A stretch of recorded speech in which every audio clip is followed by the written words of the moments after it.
મજામાં ને ભાઈ? હા મજામાં, બોલો ને ભાઈ. સેલ્સમેન ની જરૂર છે? હા સેલ્સમેન ની જરૂર તો છે ભાઈ. હા તો મને રાખી લ્યો ને ભાઈ.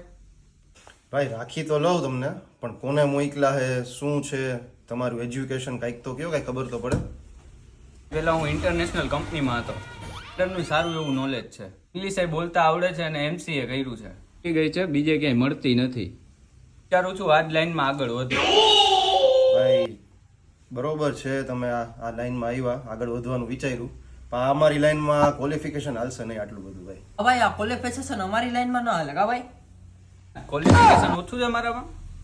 ના ના ભાઈ, તમારું ક્વોલિફિકેશન બરોબર જ છે, પણ અમારી લાઈનમાં જોઈ એવા માણસોની જરૂર જે એક નંબરના હરામી માણસ હોય, આશિકીમાં ડૂબા હોવો જોઈએ, કરજા હોવો જોઈએ એના ઉપર 1.5-2 લાખનો, ઉધાર માંગવામાં તો એકવારે આમ અટકવો ન જોઈએ, અને હરામી પણ તો આમ કૂટી કૂટીને એનામાં ભરેલો હોવું જોઈએ ભાઈ. એવા માણસો હાલે. જેમ કે તું આને જ જોઈ લે, ઉપાડ માગવામાં તો આ ભાઈનું MBA કરેલું છે ભાઈ, ઉપાડ માગવામાં.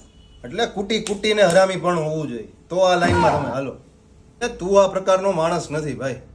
હે ભાઈ અને જવું હોય સૂટ બૂટ પહેરીને ઓફિસે, અને આપણે અહીંયા કરવું હોય કામ, આપણે થોડી આની બરાબરી કરી શકીએ. ઓ ભાઈ ગાયરું તો અમને પડે છે ને ઢીઠ તો અમે પણ છીએ. ફરક એટલો છે કે તમે અહીંયા બેઠા છો ને અમે ઓફિસે બેઠા છીએ. વાંધો નહીં ભાઈ, હું બીજે ક્યાંક નોકરી જોઈ લઉં. બોલ ભાઈ, ઓફિસમાં બેહીને ગયું અમરે? હા એમાં કાંઈ નો ફેર પડે ભાઈ, એ લોકોને ઇંગ્લિશમાં ગાળું દેતા હોય, તને હું અહીંયા ગુજરાતીમાં દેતો હોય. હું તો હજી ટાઈમ જોઈ લો, સવારમાં ક્યાં તને ગાળું દેવી. એ લોકો સવાર સાંજ કાંઈ ન જોવે, સવારમાં આવ્યું હોય કંઈક મોડું થયું તો સવારમાં જામી જાય.